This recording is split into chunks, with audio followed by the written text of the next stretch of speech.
आवाज़ की दुनिया के दोस्तों, कल मैं जो आपको बता रहा था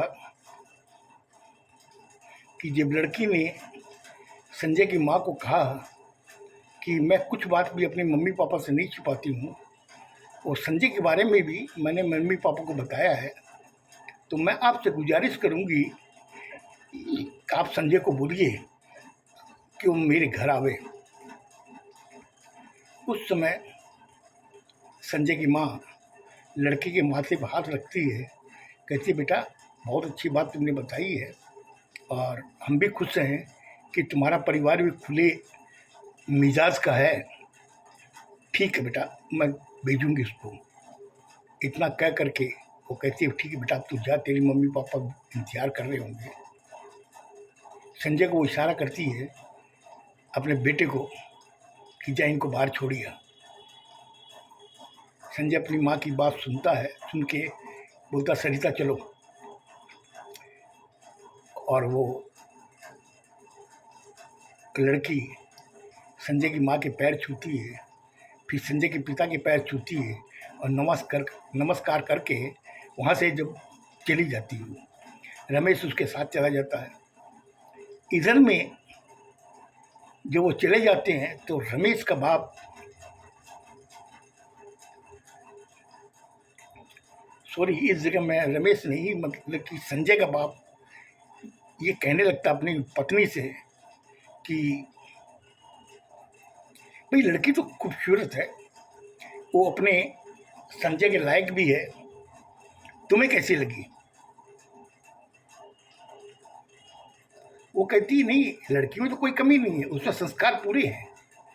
आज जाते समय उसने मेरे पैर छुए हैं, आपके भी पैर छुए हैं और नमस्कार करके इजाज़त लेके घर गई अपने यहाँ, अपने घर। मगर अंदर ही अंदर संजय का बाप ये सोचने लगता है कहीं ऐसा तो नहीं जो कल आज के ऊपर भारी पड़ जाए, या आज कल के ऊपर भारी पड़ जाए, क्योंकि हमारे जो संस्कार हैं वो आज के संस्कारों में बहुत फर्क है। इधर में संजय की माँ भी अपने मन में सोच रही है कि हम लोगों ने तो अपनी ज़िंदगी बिता ली, मगर इन बच्चों का जो फैसला है, जो इसके अंदर किसी का भी इंटरफेरेंस ये लोग एक्सेप्ट नहीं करते हैं। इन्होंने जो सपाट जो जवाब दिया कि अभी तक तो हम लोग की दोस्ती है, लेकिन कब सरिता की कोई बात मेरे दिल को छू जाए, हम लोग की ये दोस्ती प्यार में बदल जाए, उस बात को सुन करके संजय की माँ के दिल के अंदर कहीं ना कहीं कुछ द्वंद्व चलने लगता है। फिर बाद में वो लोग बात को झड़क देते हैं कि ठीक है, जो होगा सो देखा जाएगा। उसके बाद के अंदर संजय उसको छोड़ करके आ जाता घर में। आने के बाद में देखिए मम्मी पापा बैठे हुए हैं, उनके पास आके बैठता है। संजय का बाप बात चढ़ाता है कि संजय बेटा, लड़की तो हमें पसंद आई है। उसकी मम्मी भी उसका सपोर्ट करती है कि हाँ बेटा, लड़की तो हमें पसंद है। बोले पापा किस टाइप की बातें बोल रहे हैं आप? पसंद का मतलब क्या है? हम लोग ने अभी कोई विचार नहीं किया है, लेकिन ये आप लोगों से मिलना चाहती थी, इसलिए मैं इसे घर में लेकर के आया। लेकिन आप लोग तो बहुत आगे की सोचने लगे। तब संजय का बाप बोलते नहीं बेटा, ऐसी कोई बात नहीं है, भाई लड़की संस्कारों वाली है। बीच में संजय की माँ बात काट के कहती है कि संजय बेटा, तुम्हें भी एक बार उसके घर जाना चाहिए, तुम भी जाके देखो अपना जैसा माहौल वैसा है कि नहीं। बोले मम्मी तब जाया जाता है जब हम लोग की कोई वैसी कोई बात हो, हम लोग जस्ट लाइक फ्रेंड है, इसने कहा मैं लेके आ गया।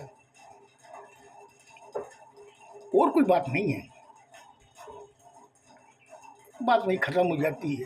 शाम को वो लोग खाना खा करके अपने अपने कमरे में चले जाते हैं। इधर में संजय मन में सोच रहा है कि कहीं ऐसा तो नहीं कि मेरे मम्मी पापा मेरी शादी की बात सोच रहे हैं और मैं भी उस काबिल नहीं हूँ कि मैं शादी कर सकूँ, क्यों मुझे कुछ करना है। आज मेरे मम्मी पापा ने मुझे इतना बड़ा करने में जो बलिदान दिए, जो सेक्रीफाइस की है, उसका तो बदला तो मैं चुका ही नहीं सकता। और मैं ये चाहता हूँ कि मैं जब सेल्फ डिपेंडेंट हो जाऊँ और मम्मी पापा को अपने हिसाब से रखने काबिल हो जाऊँ, तब मैं आगे ये सोचूंगा कि मुझे शादी करनी है। उस समय सरिता मेरे सामने खड़ी होगी या मेरी मम्मी पापा की कोई चॉइस सामने ला के खड़ी हो जाएगी, वो समय बताएगा। ये सब विचार वो अंदर ला करके कब उसे नींद आ जाती है उसे पता नहीं है। जब सुबह आँख खुलती है तो उठ करके वो अपना नित्य कर्म करके ऑफिस के लिए तैयार हो जाता है, ऑफिस चला जाता है। इधर में सरिता अपने घर जब जाती है तो उसके मम्मी पापा पूछते बेटा तुम्हें देर कैसे हुई। बोले पापा मैं संजय के घर गई थी। तो उसकी मम्मी पूछती कि बेटा उसके जब घर गई थी तो उनके माँ बाप से मिली। बोला पापा हाँ, मैं आंटी से ही मिली, अंकल से ही मिली, बहुत ही खुले मिजाज के हैं, जैसे आप लोगों वैसे ही वो है। मतलब यही समझ लीजिए कि आपकी ट्रू कॉपी है। उन लोगों की तसल्ली होती है कि चलो संजय के माँ बाप भी हमारी तरह ही खुले मिजाज के हैं। फिर बाद में बोला बेटा और क्या बातें हुई। बोला और कोई बात नहीं, ऐसे ही पूछ रहे थे तो मैंने भी वैसे ही बातें बता करके फिर मैं आ गई घर पर। संजय मुझे छोड़ने आया था, मुझे टैक्सी में बैठा के वो चला गया। ठीक है बेटा कोई बात नहीं। दूसरे दिन सुबह फिर वो मिले ऑफिस में। सरिता ने बात चलाई कि संजय मुझे लगता है कि तुम्हारी मम्मी पापा के दिमाग में कुछ और है। संजय कहता है ऐसी क्या बात तुम्हारे समझ में आई, क्योंकि दिमाग में कुछ हो रहा है। बोले मैं इसलिए बोल रही हूँ जिस हिसाब से पूछ रहे थे उनके दिमाग में यही चीज़ है जो आज के समाज में लोगों की है। बोले क्या।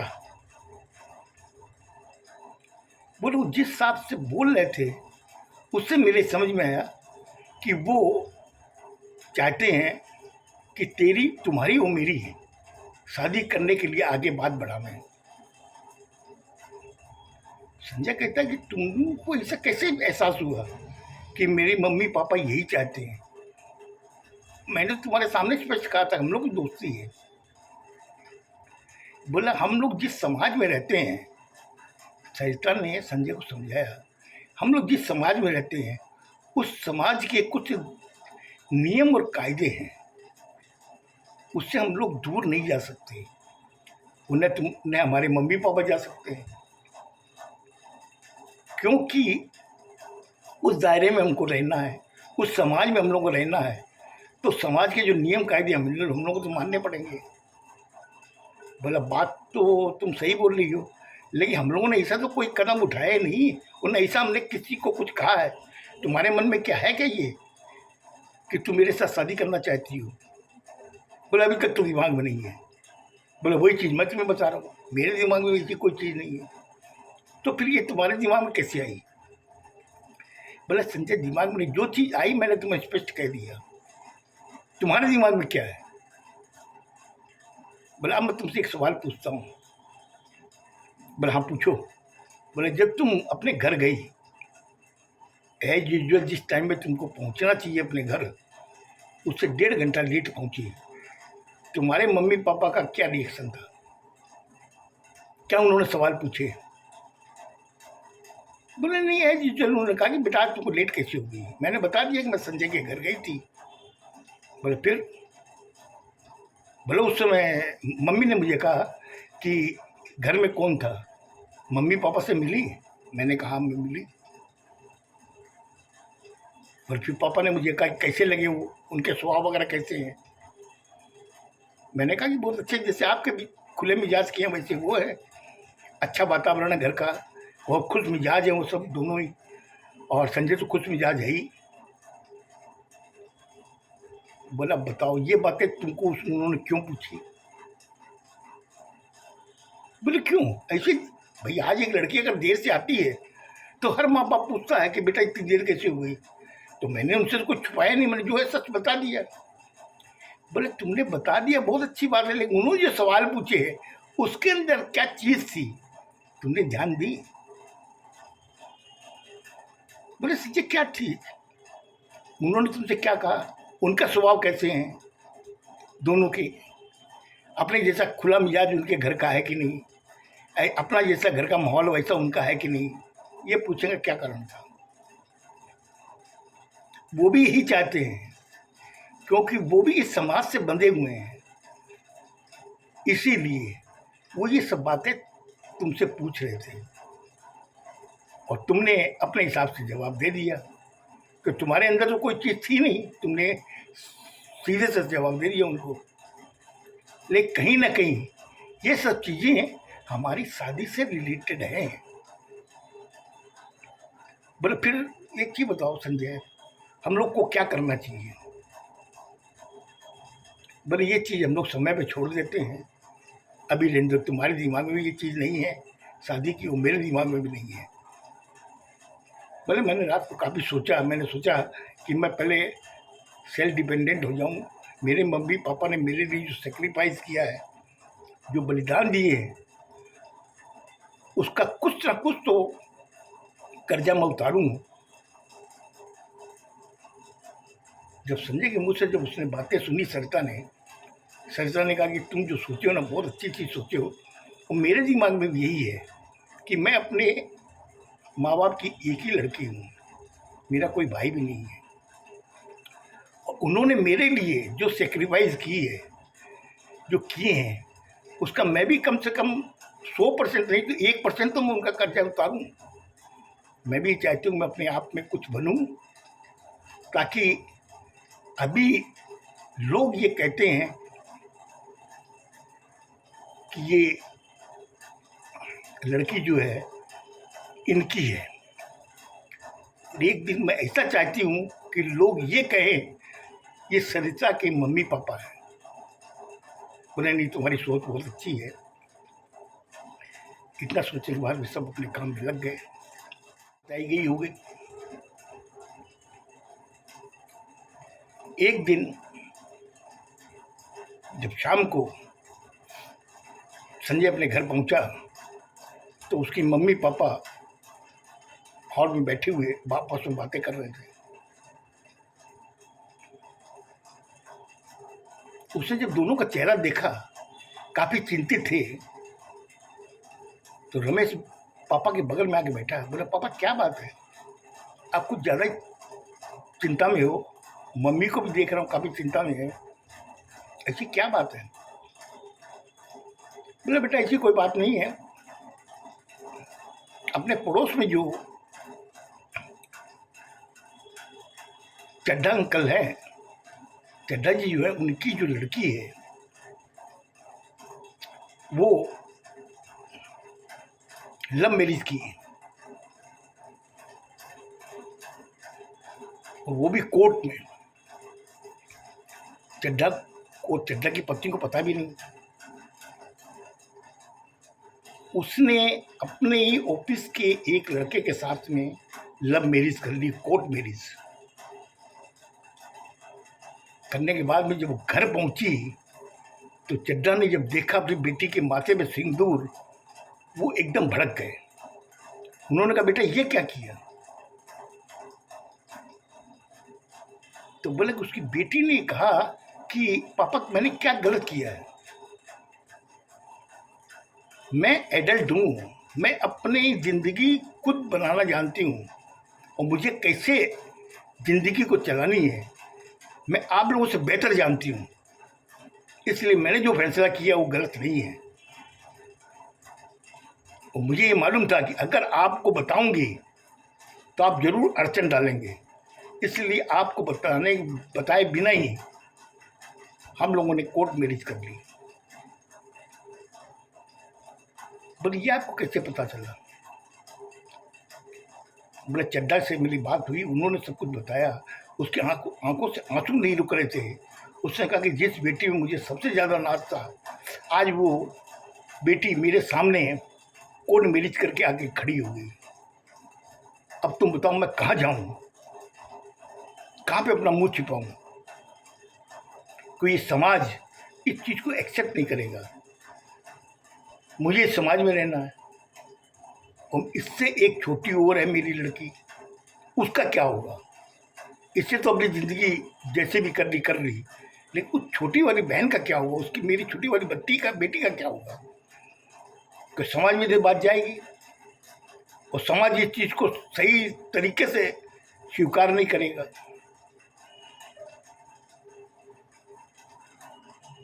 उसकी मम्मी ने बीच में बात काट के कहा कि संजय, देख रहे हो, जो कल का जो समाज था वो आज के समाज में ये परिवर्तन आया है। वो पापा की बातें सुनी, चड्ढा की कही हुई बातें अपने पापा के मुंह से जब सुनी, मम्मी ने जो कहा वो उसने सुना। सुनने के बाद भी उसने कहा कि देखिए पापा, आपका जो समय था वो इस तरीके का समय था और समाज था कि उसमें किसी ने भी ऐसी गलती नहीं की जो आज चड्डा की लड़की ने की। लेकिन आज जो समय है, इस समय में ये बच्चे या हमारी जो जनरेशन है इतनी सक्षम है, वो पीछे का भी देख रही है समाज, आज का भी समाज देख रही है। उनके दिमाग में एक ही चीज़ है कि हम जो कर रहे हैं समाज क्या करेगा। उनके दिमाग में एक ही चीज़ है, कुछ तो लोग कहेंगे, लोगों का काम है कहना, छोड़ो बेकार की बातों को, इसमें क्या सोचना। जब संजय के बाप ने संजय के मुंह से सब बातें सुनी, उसने कहा बेटा, अब मैं तुमसे एक बात पूछ रहा हूँ। बोला हाँ बोलिए पापा। बोले हम लोगों का जो समय था, जो कल और आज में तुम्हें क्या अंतर नजर आ रहा है? बोले पापा बात ये है कि आपका जो समय था कल जो बीत गया, उसमें एक जवान लड़के को सोचने की इतनी समझ नहीं थी। उनके घर के जो बुजुर्ग थे वो जो उनको बताते थे वही चीज वो करते थे।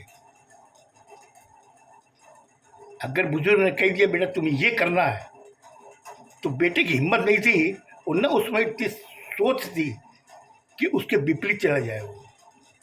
लेकिन आज का जो जनरेशन है, जब बुजुर्ग उससे कुछ कहता है तो वो ऊपर भी देखता है, नीचे भी देखता है, दाएं देखता है, बाएं देखता है, फिर बाद में वो अपने दिल की बात सुनता है। और मुझे ये लगता है आज चड्ढा की लड़की ने जो भी किया उसे चारों दिशाओं में देख करके अपने दिल की बात सुनी है।